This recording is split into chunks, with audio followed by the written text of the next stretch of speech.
you're not listening to Pubcast, the terrorists are winning. That's what Jay Moore says.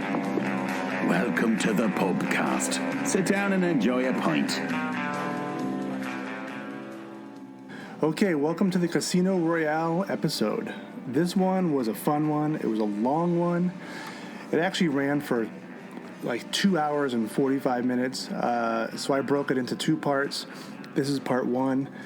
And in this episode, we're joined by Ian, first time on the podcast. And Ian, Allison, and me break down Casino Royale from the standpoint of trivia, what we liked, what we don't like, our favorite parts, quotes, lines, all the usual stuff. And for part one, we have a new game called Bond Girl Names, Real or Fake. And the game is as ridiculous as the names, so that was fun. Look for that. And we did a lot more trivia than we thought we would. So this episode ends right after the trivia and right before the Recasturbate section or game.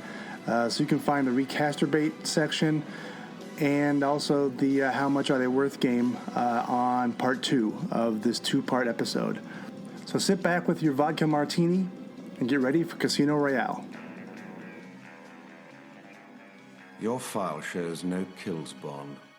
But to become a 00, it takes 2. How did you die? Your contact? Not well. You needn't worry. The second is... Yes. Considerably.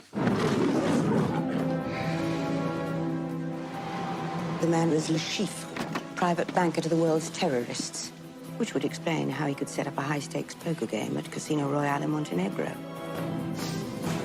If he loses this game, he'll have nowhere to run. You're the best player in the service. The Treasury has agreed to stake you in the game. But if you lose, our government will have directly financed terrorism. I will be keeping my eye on our government's money and off your perfectly formed house. You noticed. I hope our little game isn't causing you to perspire. It doesn't bother you killing those people. Well, I wouldn't be very good at my job if it did. How's our girl? Melted your cold heart yet? James, get the girl out. You're not going to let me in there. You've got your armor back on. I have no armor left.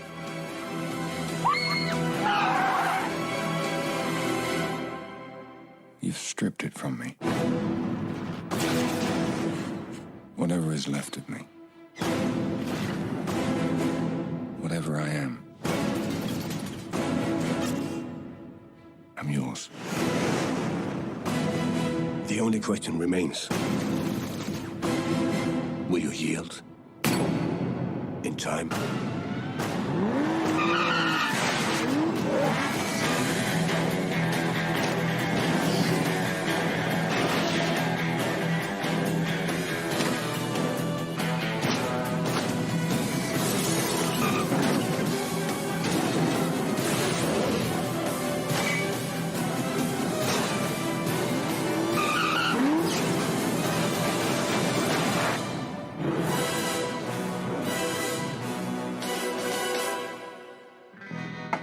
All right, Casino Royale came out in November of 2006. So here, I always start out with the no-nonsense plot. And this is what I get from IMDb. And it's usually the driest, no-nonsense, nothing description of the movie. This one's actually relatively accurate. All right. The last one we had... it was like one sentence of... Yeah, it was for Point Break. Yeah. And it didn't even mention like skydiving. Like it was just like was terrible. It tells you everything and nothing. Yeah. Yeah. Well said. After earning 00 status and a license to kill, secret agent James Bond sets out on his first mission as a 00, or as 007. Bond must defeat a private banker funding terrorists in a high-stakes game of poker at Casino Royale, Montenegro. Okay, sure. That works. It's better than most. That's it? That's it. Wow. That's all you. That's need kind to of know. the joke at this point. Is it tells you everything and nothing. Yeah. Like, okay, yeah, that's the movie, but Why would I want to see that? I mean, that's like a 100,000-foot view. That's right. So this was 2006. What was your overall reaction to the movie? Where and when did you see it? What impact did it have? I mean, I was, and you are, and Eric, you are, a Bond fan the whole time. And I think most of us were waiting for the next Bond. It had been, when this came out, it had been 4 years since the last James Bond.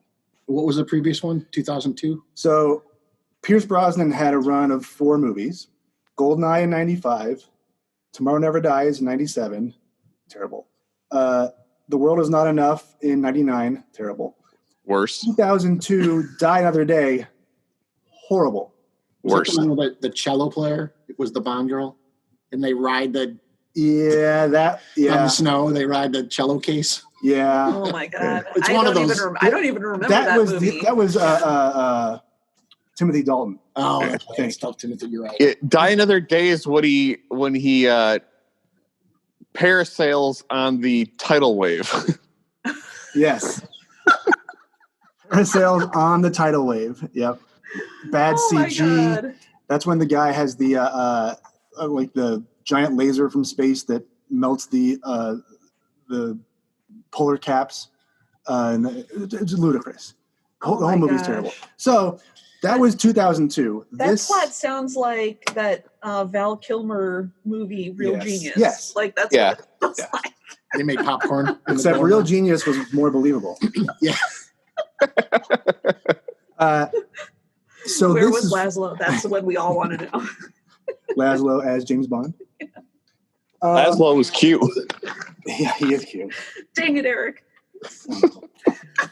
So this is 4 years after. I know I was fired up. I was working in Deerfield for a packaging magazine when this came out, and I was fired up for it. I remember like watching clips and trailers and whatever while I was doing my editing and stuff. I remember seeing it, and we saw it first weekend or thereabouts. Yeah. Yeah, I remember you being excited about it. I don't remember having any sort of looking forward to it other than it's a getting out of the house with. This is kind of the James Bond that Ian Fleming wrote, was like this sort of rough and tumble darker dude. character Yeah. too.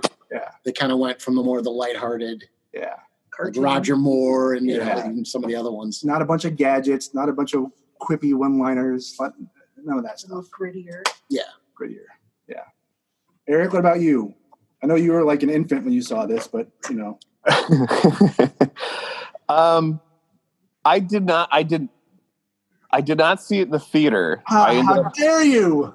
I did rent it. It was the first time I saw it. But yeah, I remember being excited about it, and I heard going into it, I was very excited. I can't remember why I ended up not seeing it. I was in college at the time. That might have had something to do with it. But yeah. So that was the first when time they started working on this movie, apparently Pierce Brosnan thought he was going to be in it. Like he thought he would continue to be Bond, and he wanted to be Bond. And he was too old. He was 53. And this is Bond's first adventure. They were resetting Bond. You can't be 53. Sorry. Yeah, because wasn't what's his name? The second Bond. Connery. Yeah, he was much later in age when his last movie, wasn't he? Yeah. But this was sort of like not an origin movie, but as close to it. Well, yeah. Because he wasn't a blow until. Well, so this is the first book that was written. This is James Bond's origin story. The first book was written, but they made Dr. No which was the 7th book. That was the first movie. So they had 6 movies of Bond growing into the guy who was in Dr. No. But yeah, so a younger, grittier Bond who hadn't yet become 00, all that stuff. Yeah. So Pierce Brosnan was like, yeah, let's go. I can't wait. And they're like, yeah, and we're not going to do that. And it would have cost, would have had to pay Brosnan $30 million to do this. And they're like, you're too expensive and you're too old, so we're not doing it. And he was like shocked and pissed. Yeah. Well, I feel like Pierce Brosnan, he was believed to be or was going to be James Bond for most of the peak of his career when he should have been James Bond. Yeah. But they were just talking about it. He never was. And so he started it almost on the tail end of when he should actually be playing James Bond. That was more contractual, I think, right? He was Remington Steele, right, and couldn't become Bond for years, right? Yeah. Yeah. So I just checked it. So Connery was 32 when he did Bond the first time, and Yeah. 53 when he did it the last time. Yeah. Do you count Never Say Never Again when he had like a break and then he did Bond at the very end? I think he was even maybe older. He might have been 53. But Roger Moore, when he was doing his last Bond or two, didn't look as old as Connery because Connery had the wig, the bad toupee. But Roger Moore was even older than Connery was by a couple years. Roger Moore, I think his last one, he was 57. Yeah. So in the books, I don't know if they say this necessarily, but in the books and even in the movies, for the most part, Bond is always between 38 and 48. Let's call it 50, 38 and 50, right? You can't be starting out off as the new guy at age 53. Sorry, Pierce, you're done. Yeah. That means you'll never get to play James Bond, Brendan. That's too bad. Yeah, I can do it. I'd have to do it this year. In a flash forward, maybe I could do it. No. Well, that's why we'll get there when we get there, but that's why Idris Elba, I think, is done. Yeah. You can't do it. Right. You can't start when you're 50. Right.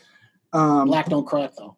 I would have had him do it 10 years ago. Because he doesn't look that old for sure. No. He's got too much of this, though. Not that he'd have a goatee as Bond, but, you know. All right. So, 2006. Casino Royale was the number 9 movie at the box office. It made $167 million, the highest grossing Bond movie ever at that time. I think it was just surpassed by Skyfall, 4 years ago or whatever it was. You want the rundown of the other? Adjusted for inflation? Sure. Yeah, because the movie's in the 70s. I don't know how you can compare those to now, so I think so, yeah. Okay. So you ready for the other box office performers, the top 10?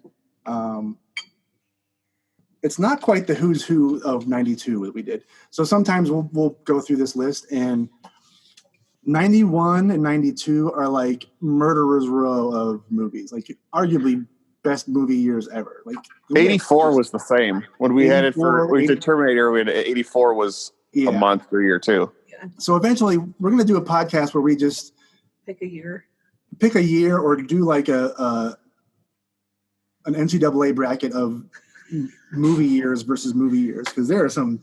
82 is a huge one. 84 is a big one. So this year, number 1, Pirates of the Caribbean, Dead Man's Chest. Is that the second one? I have no idea. I don't know the names or order of any of those. And there's a lot of them. Yeah. I know. Right. And they're terrible. Yeah. Number 2, Cars.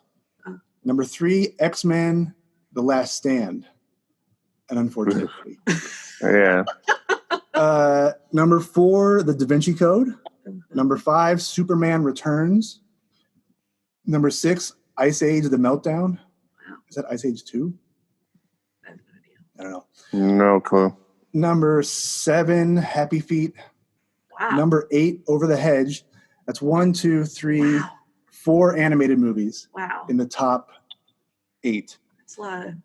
Casino Royale, number 9.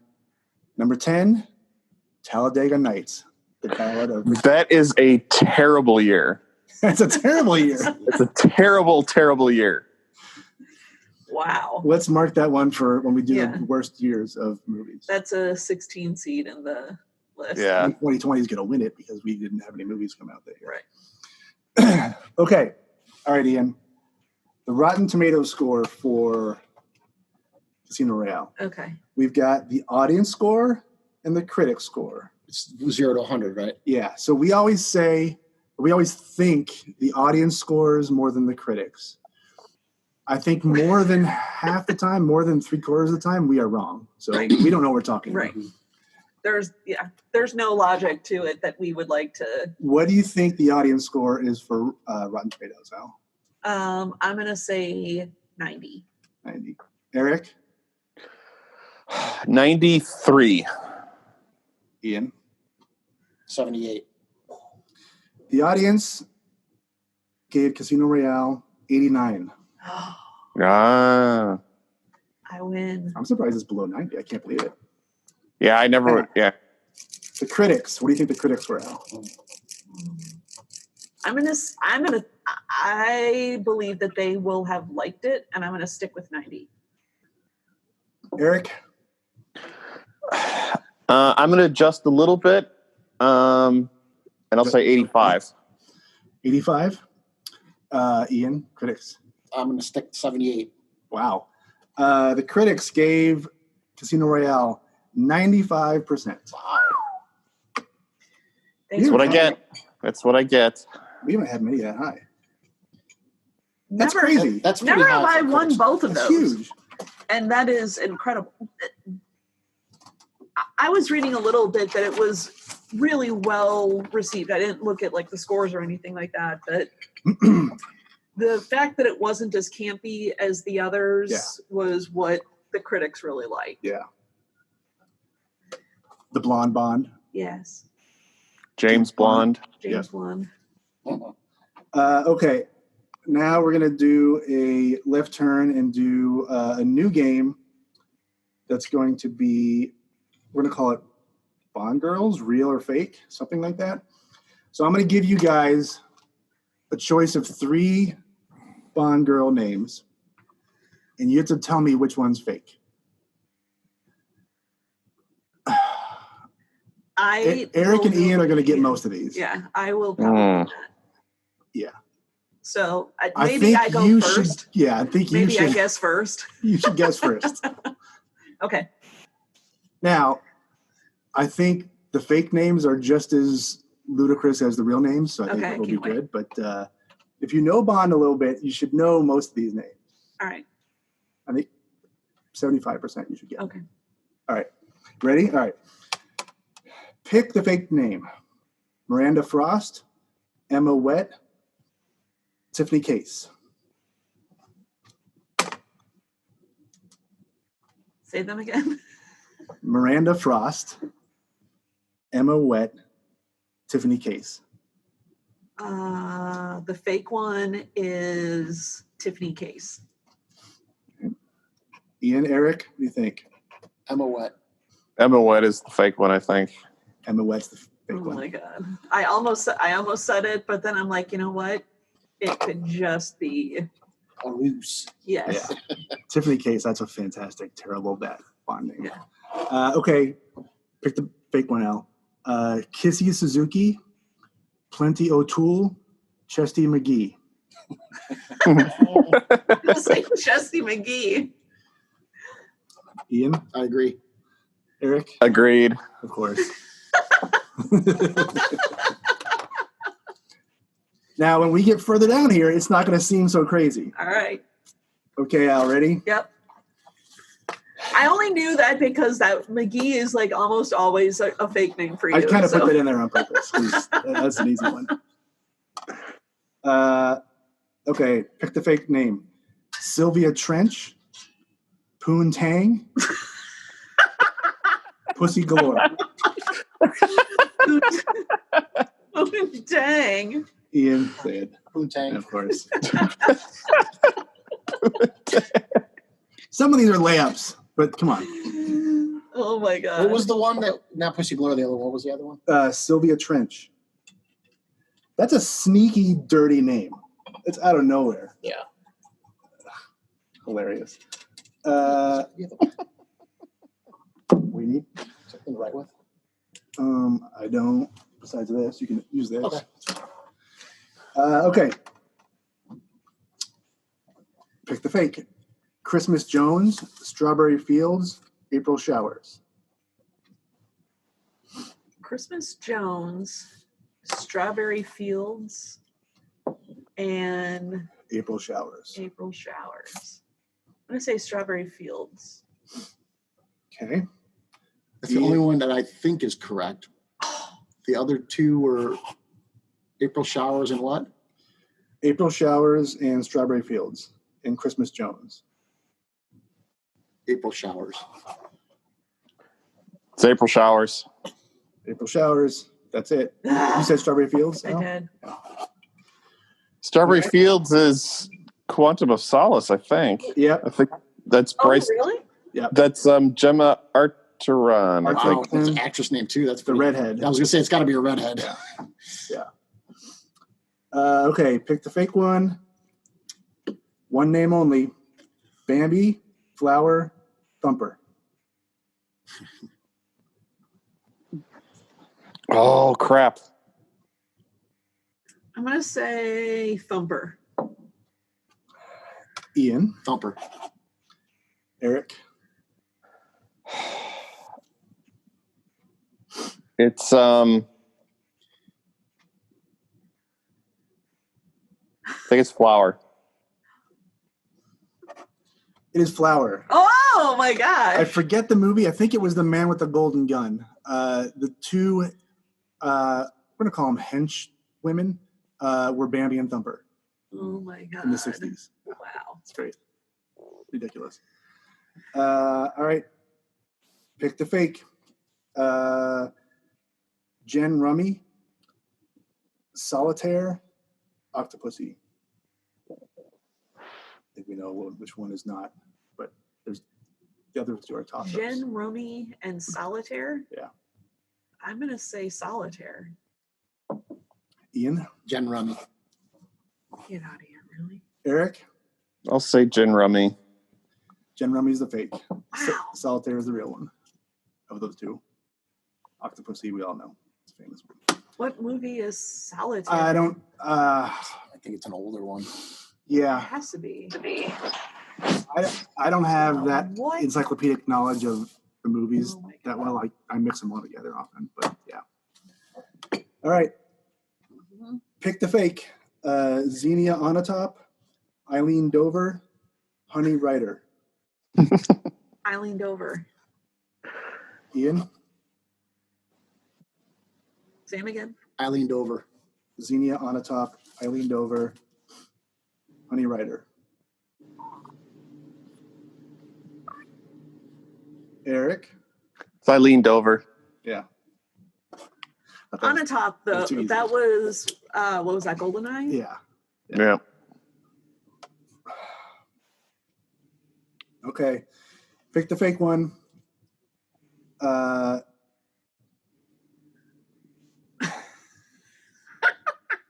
It's the pronunciation. I'm trying to, do I say it phonetically, like properly, or do I say it to enhance the pun?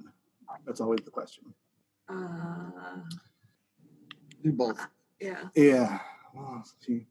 All right. Pick the fake one. Jenny Flex, BB Doll, On Your Knees. Jenny Flex, BB Doll, On Your Knees. Jenny Flex. BB Doll.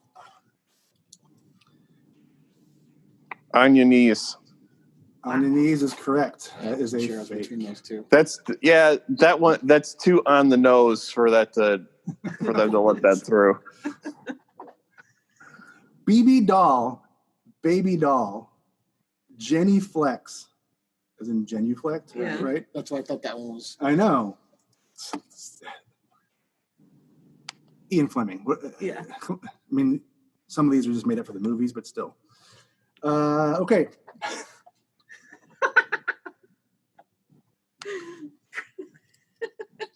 Eric Brennan almost hurt himself laughing. All right. Pick the fake one. All right. Holly Goodhead, Connie Lingus, Mary Goodnight.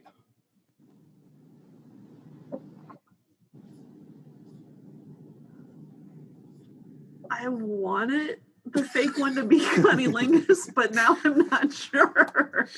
What were they again? Holly Goodhead, Connie Lingus, Mary Goodnight. I'm going to say Connie Lingus. That feels like it might be pushing it. I'm going to agree. Eric? Agreed. Of course. That's like that SNL skit. Colonel Angus. That's why I put it in there. All right, 2 more. All right. Pick the fake one. I'm going to wait until you finish drinking. All right. Chu Mi, Wei Lin, Dang Lin Wang. Chu Mi, Wei Lin, Dang Lin Wang. Dang Lin Wang. I'm gonna say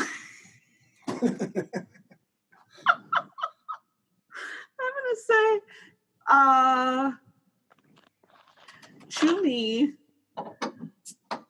Changlin Wang, Danglin Wang, Danglin Wang, and what was the middle one? Wei Lin. I'm gonna say Danglin Wang. Ian?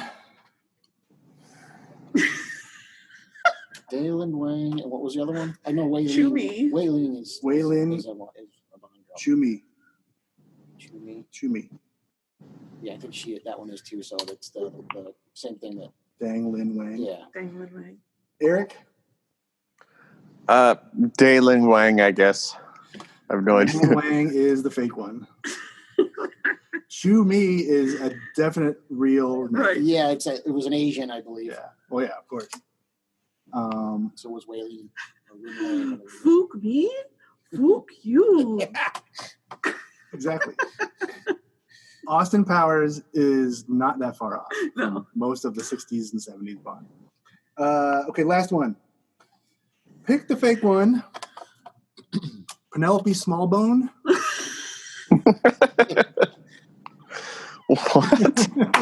What? We didn't even get to the rest of this stuff. There's 2 more. Penelope Smallbone. Penelope Smallbone. Stephanie Broadchest. Molly Warmflash. Molly Warmflash. I think this is my favorite one. I'm going to mark this one as the winner of this entire group. Who was Broadchest? Penelope? Penelope Broadchest. No. Stephanie Broadchest, Penelope Smallbone, Molly Warmflash. I'm going to say Warmflash. I'm going to say the same.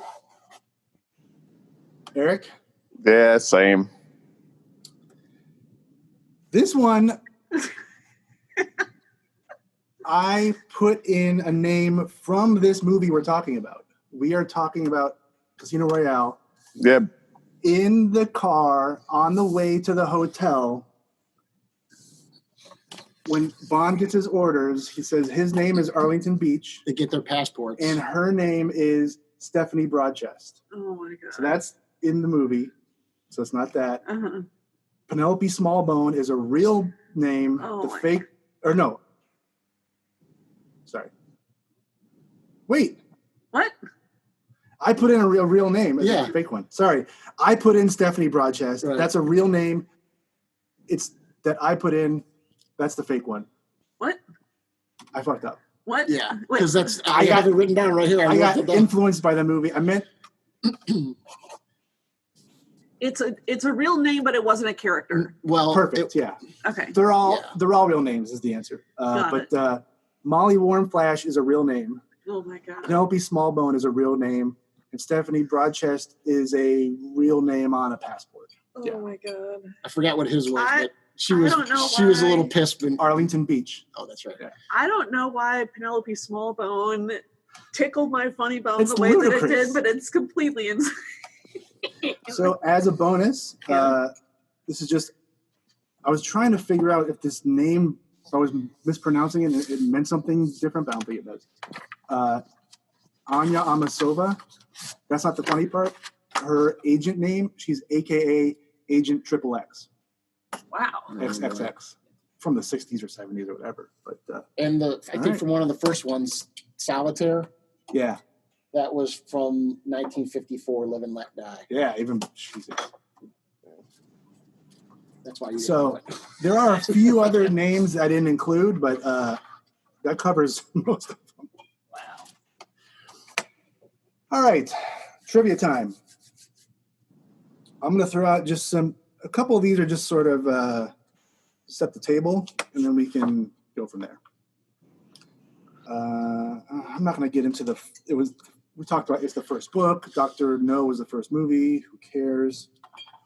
I think if you know James Bond at all, you know that it was Casino Royale was first made into a live TV movie in '54 with Jimmy Bond, played by an American. I mean, he was an American guy, played by Barry Nelson.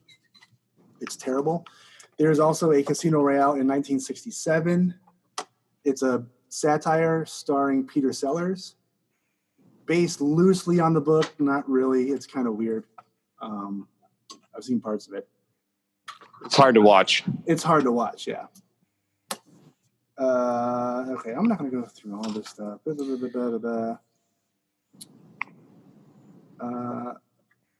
Okay. Chris Cornell's song, You Know My Name. He produced it with David Arnold, who originally wanted that song to replace the James Bond theme. Totally. Like, that was going to be the song, the James Bond theme song at this point, instead of the famous guitar riff or whatever. And that song was nominated for a Grammy. R.I.P. Chris Cornell. I know. He was good. Yeah. And that opening scene with the graphics and the casino stuff and the vector images and stuff, one of my favorite openings. Awesome. The Bond movie. I also like that it started in black and white. Yeah. And then it didn't go to color till they did that. Yeah. The song kicked in. And also, it is the first one or the only one that does not feature naked women. Yeah. Because he was not James Bond at the start of the movie yet. Right. So he hasn't gone through his whole man about town. I didn't even pick up on that. Yep. This is fairly well known. His name is weird. Malaka, the bomb maker in the beginning, who does all the free running parkour stuff. His parkour. Name, parkour. That is Sebastian Faucon, one of the creators of parkour or the free running thing. He was a creator of it? Yeah, so my question is, I have this one too. Did this movie create the explosion of parkour and free running? No. Because it wasn't really that well known. I had seen it previously, like on some Discovery special or somewhere before. But the Bond movies are notorious for seeing a trend and then putting it in the movie. Like whatever is hot at the time, they have to just shoehorn it into the movie. So parkour was one. Which the opening scene it's amazing. Ridiculous. It's amazing. That guy's phenomenal. Parkour was big at the time, or coming up at the time, was a trend, so they put it in the movie. I don't think Pierce Brosnan could have done that scene. No. No. No way. I would have loved to have seen Pierce Brosnan try and run through that sheet of drywall. I would have. I was going to say, would have just dented and he would have bounced back. It's funny because I was going to say run up that 45-degree angle crane. Yeah, oh my God. No way. Just that alone is. The other like pop culture things or the trends that the producers saw and put in the movie include Texas Hold'em. That was the game they had instead of Baccarat. Yeah, which has been in the other previous Bonds. And then the Body Worlds, the Body Works exhibit. Oh, yeah, totally. That was a big deal in the early 2000s, and then they had that in the movie as well. So a little bit on that trivia is that was in the movie. It takes place in Miami. Yeah. Filmed in Prague. Right. In the middle of winter because that's where the exhibit was. Right. So they had to go there in order to film the scene. So that did come to Chicago at some point. It was far. It was in Milwaukee too. Was it? Yeah. While filming a fight scene in Prague, the first action scene to be shot, Daniel Craig lost his front 2 teeth while filming the fight scene and had his dentist fly out from London to replace them. Worst nightmare. That is my absolute worst nightmare. That's why I put that. Is losing your teeth? God. Having Getting them my knocked front out. 2 teeth knocked out. While in the Miami airport, there's a call for flight 007. Dang it! I had that one written down. This one's good, I think. I didn't catch that at all. The number on Demetrios' key ring that he puts on the poker table. Is it 053, It's 058? 53. 53. It's 53. So Casino Royale, the novel, was published in 1953. Casino Royale, the movie, came out in 2006, 53 years after the book was published. Amazing. Wow. That's a good little tidbit. 50, that book was 53 years before they made it into a movie. Wow. Yeah. Go for it. All right, so I got a couple. One is that the Asian woman that is sitting at the poker table, Madame Wu, was in You Only Live Twice. She was a girl that she plays a girl that sets James Bond's death up. The scene where Daniel Craig stands up and gets up out of the water was often thought to be an homage to Ursula Andress getting up out of the water, but it wasn't. It was him kind of stumbling on a sandbank and had to get up. Like he couldn't get up out of the water. Like he was supposed to kind of be a little. He was going to be just floating, sort of like head in the water, sort of watching, and he couldn't, so he had to stand up because he was going to float into the sandbar. Yep. And then the last one, because Brendan, you picked one of mine that I had, was that complicated drink that he orders during the poker game that everybody like jumps on the bandwagon to order is called a Vesper. Yeah. I didn't realize he that. He says it in the movie. Well, I didn't. Yeah. Oh, he did. Yeah, I didn't pick that up when I watched the movie. I'm like, oh, if that's a real drink, that's incredibly clever. That drink is in the novel, the book, from 53. Yeah. When they had Kinney Lillet, that alcohol or whatever he mentions, because back then it had sugar in it. Now it doesn't. So it's only called Lillet now, but whatever. So that was, since we're talking about it, that was one of my favorite lines that I wrote down. And when he does his drink order, it's dry martini, 3 measures of Gordon's, 1 of vodka, half a measure of Quina Lillet, shake it over ice, and then add a thin slice of lemon peel. Yeah. I like how Felix says, "Oh man, I'll have one, but keep the fruit." Yeah. Yeah. Well, and then everybody starts ordering it, and I like that Le Chiffre then's like, "All right, are we done? Can we play poker?" Yeah. Enough of this nonsense. So I had to look up. I didn't know what Quina Lillet is, and I guess it was they stopped making it in the 60s, but it was first made in 1895, and it's kind of similar to a vermouth, but it's like a flowery wine type of thing. It's interesting. I think that's why in the movies it became vodka martini, shaken not stirred, because the stuff that Ian Fleming was talking about, it doesn't exist anymore. Not in the 80s and 90s and whatever.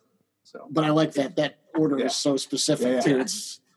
Can you imagine being that specific to a bartender at a casino? Like the guy's like, "What?" And he says it really fast. I know. Like, I gotta take notes to this. But at the same time, I like it being juxtaposed against the dry martini shaken not stirred. Simplicity. Which later in the movie, he orders another one. He's like, shaken, not stirred, correct? He's like, I don't care. Yeah. I look like I give a damn. Yeah. Oh, I did forget one other, and that was the guy at the black guy at the poker table is supposed to be a nod to Mr. Big from Live and Let Die. Right. I saw that. I was trying to find some other places like to confirm it. I mean, it's just it might be an internet rumor, but it makes sense if you see that movie. Well, I have an even better one, but I'll wait until the end. I'll wait till Ian and Eric have a chance. I've got to one more say. I want to throw out, and then I'll turn over to Eric or Ian. The password that Bond puts in their keypad was supposed to be VESPER, which is 837-737. The password he actually puts in, he typed the wrong numbers. He typed in 836-547. Again, who cares? But just a movie mistake, a continuity mistake, really. Eric, any thoughts? Any trivia on your end? I know that the blue suit that Daniel Craig wears at the end when he shoots Mr. White is the exact same suit.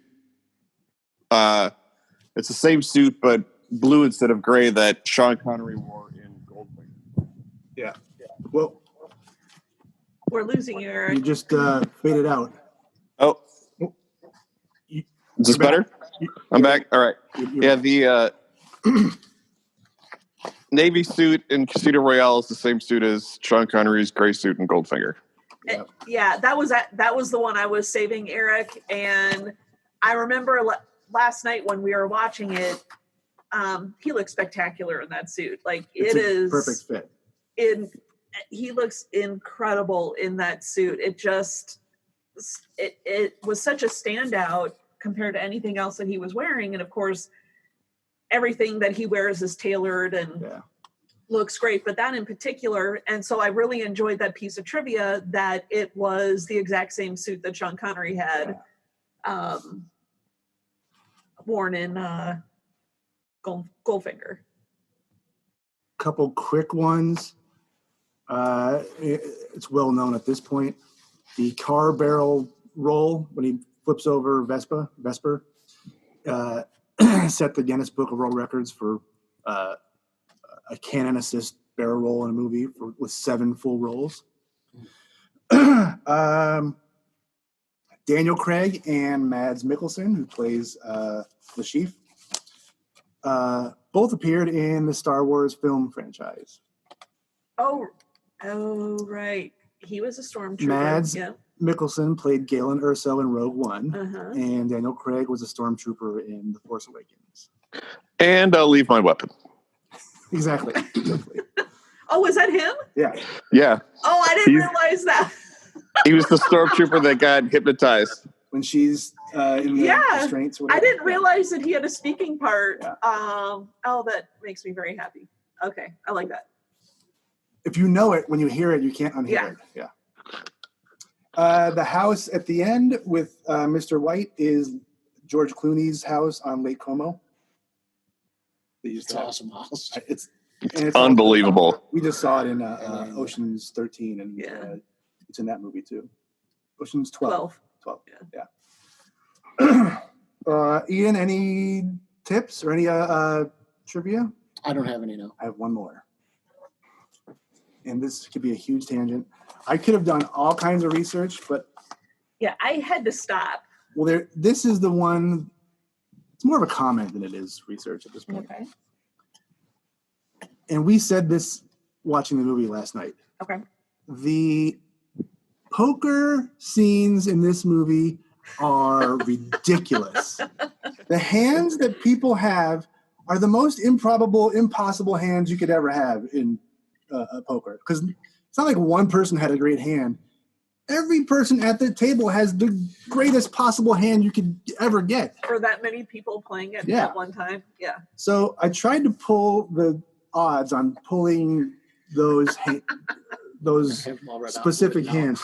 I have a couple of the data I have is based on. So now, hang on. What is it now? What does everybody have? There's the straight flush. Are there 2 full houses? In the final game, and Ian will read the specifics, but I'll just gloss over in general. The final round, the final hands are a flush, a full house, a better full house, and then a straight flush, which is ludicrous. Right.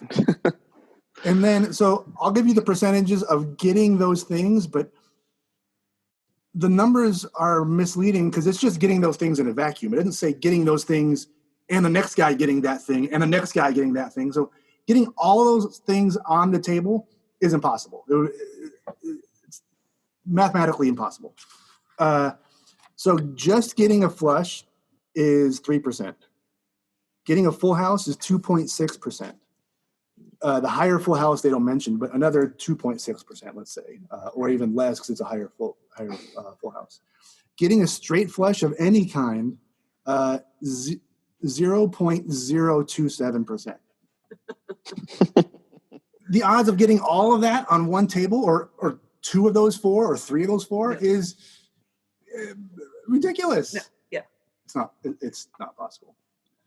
So the 5 cards that were on the table for the final hand. Yeah. There's 40 million. I'm sorry, it ended up being 150 million in the pot. Mm-hmm. It's ace, 4, 6, 8 spades and ace of hearts, and then the first guy flips over and he's got an ace, king, queen flush. Yep. Then there's 8s full of aces. The low hand is an ace king flush. Correct. So in other words, the guy had a king and a queen. I know. Ridiculous. Okay, keep going. So you had the 3 high card and flush. Then it was 8s full of aces. Mm-hmm. So 3 8s and 2 aces. 8s full of aces. Then the second, Le Chiffre's hand was aces full of 6s. Mm-hmm. So 3 aces, 2 6s. And then Bond had 4 through 8 straight flush. It's insanity. But I thought about this too, because earlier in the hand earlier, they also had a bunch of four of one kind. I can't remember if it was spades or clubs. It's overlooked by us, or it's not given the attention that we all should give it, but that other round of cards they played is equally ridiculous. Yeah. I like that this is where things have gone off the rails in believability of James Bond. Absolutely. Is I think the poker game and not anything else that happens. I also think it's interesting because it was, first of all, Baccarat is what they usually in the previous rounds, which is I don't even really understand. I've never played it, so I don't understand. But even in this, when they went to Texas Hold'em, they had Vesper and what's Giancarlo's name? Mathers? Yeah, Mathis. Yeah. Explaining on the side what's going to happen and, like really dumbing it down. Oh, totally. So people can follow it. Right. So that's the other thing. Eric, jump in here if you want to. But the other thing I want, it needs to be said. So earlier in the poker fiasco, Bond loses because he was trying to find his tell. So he just sort of called Le Chiffre to see his tell of tucking his eye. And he goes over and he talks to Vesper and Mathis and says, well, I just did that to get his tell. And he's not a very good card player because he lucked out and got his whatever he got, I don't know, straight or whatever on the river, or on the final card. Yeah. It's like it was blind luck. If you watch any and all of the poker played in this movie, there is no strategy whatsoever. Bond is a terrible card player, or at least he doesn't do anything strategically in the game because the cards dictate everything you would do. Like he calls when you're supposed to, like when you have nothing else to do but call, or he raises when of course you would raise. You have the nuts, like you have to do that. Or Le Chiffre, I mean Bond got his straight flush on the final card. Like there was no like betting strategy or like I'll take a card and make him think. None of that happened. Not that this is a card playing movie, but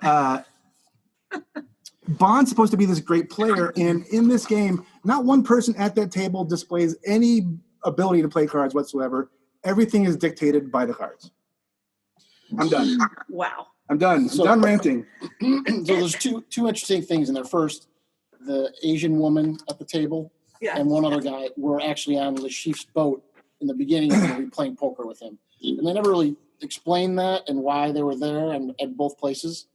I'm just pointing that out. Yeah. But I think back to him being a bad card player, There was the foreshadowing of it earlier when he's on the train going to Montenegro with Vesper, and he's saying you play the man, not the cards, and then he then proceeds to tell her all about herself just by his visual. Right. I'm not saying he's a bad card player, but this idea that he is a good card player, which is spelled out by M, saying he's the best in the service, that's not evident by the way he plays cards. He may not have had an opportunity, but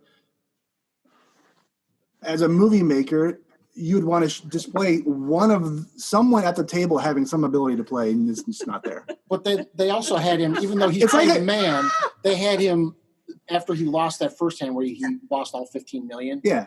He said he should have known that his odds were 23-1. So he mathematically. I know. I'm saying they're trying to play both hands. The directors should have had a situation where Bond had a decision to make. I can either do this or do that, and the better player does this decision, and then it would have showed him as a good card player. It's like if you had a football movie and the quarterback clearly can't throw very far. Like, what are we doing? Like Keanu Reeves in The Replacements or whatever it's called. It's just a weird thing. Like a movie about a baseball pitcher, and he throws like he's never thrown a baseball before. Like, okay, well, you just edit that out. Film it. They change it. It's easy to do. All right.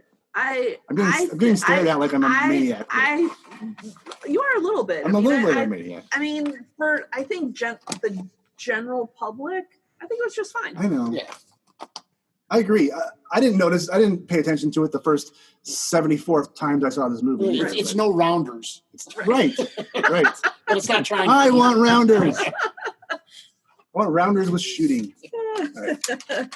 All right. Let's move on to casting issues. By the way, I didn't forget to mention this when I was talking about Madame Wu, that apparently the other woman at the table was also in a Bond movie earlier. That she, like, both of them at the table at the resort in the Bahamas, I believe.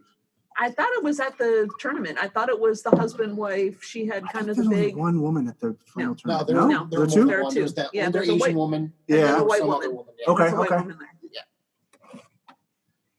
But both happen to be characters or actors that were in previous. Yeah, it's good. And she has the longest time period between appearances in Bond movies. There's always people that kind of re-show up, and you were talking about the guy who does 87 cameos and Michael G. Wilson, who's in every movie since 1977. Yes. Yeah. That guy's a nut job. Okay, I have a list of actors who were auditioned for or considered in some way for Bond. Okay. I cut out some of these because they're names I don't know who they are. I've never seen or heard of them ever. All right. I kept in some that I still don't know who they are. But the list was long, so I tried to make it shorter. And then I have a list of 3 that I found for Vesper. Yeah, you probably saw. That's the only if one. If anybody saw anything that I'm not saying, feel free to mention it. But so Bond, they were looking at over 200 actors at some point, and they had a running list, but it included, and I don't know all these names. This is 2006, or casting in 2004, probably, right? Julian McMahon, I don't know who that is. He's from crap. What's that movie? He was a plastic surgeon. Oh, was that Nip Tuck? Yes, thank you. Oh, there you go. Okay. He actually has a new series on TV right now where he's a cop or something. Me not knowing someone's name just means nothing because I don't know most people's names. So he was cast for He was Dr. Doom. Yeah, he would be a good Bond. Yeah, right. Huh. Think of him, damn it.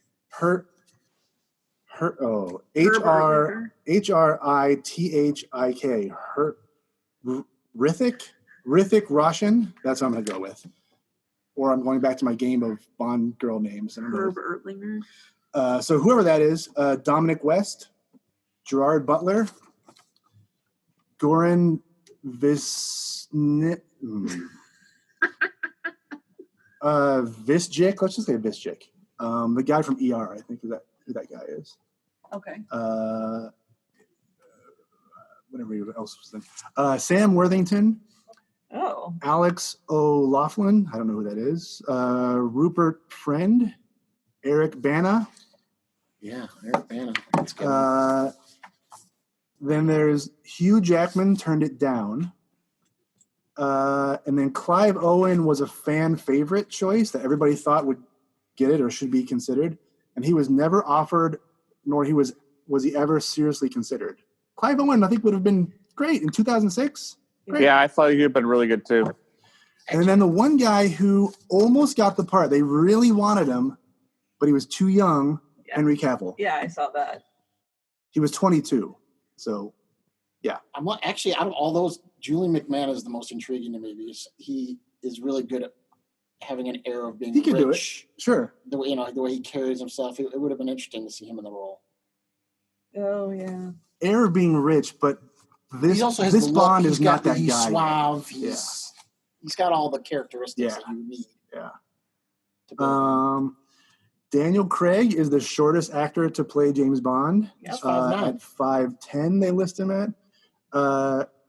Connery, Lazenby, Roger Moore, Timothy Dalton, Pierce Brosnan are all in the 6'1" to 6'2" range. Not that it matters, but I thought that was interesting. Vesper Lind.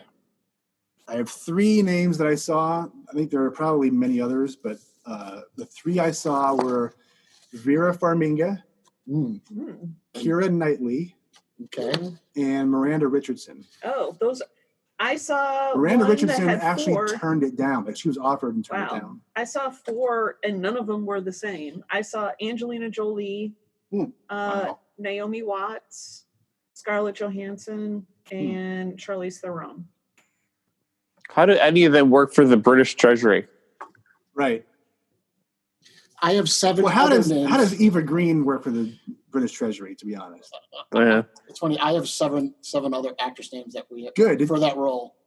That I think, propose? Yes. Oh, we're not there yet. Yeah. But I just like that it's none of those names. Yeah.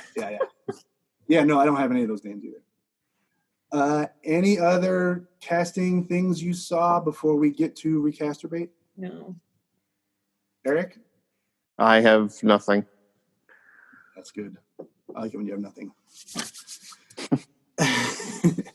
All right. It's like winning. It's like winning in the how much are they worth game when you can beat Eric on trivia. I know. I mean, there's a lot of trivia here, but it's a lot of Bond. It's not necessarily Casino Royale centric. So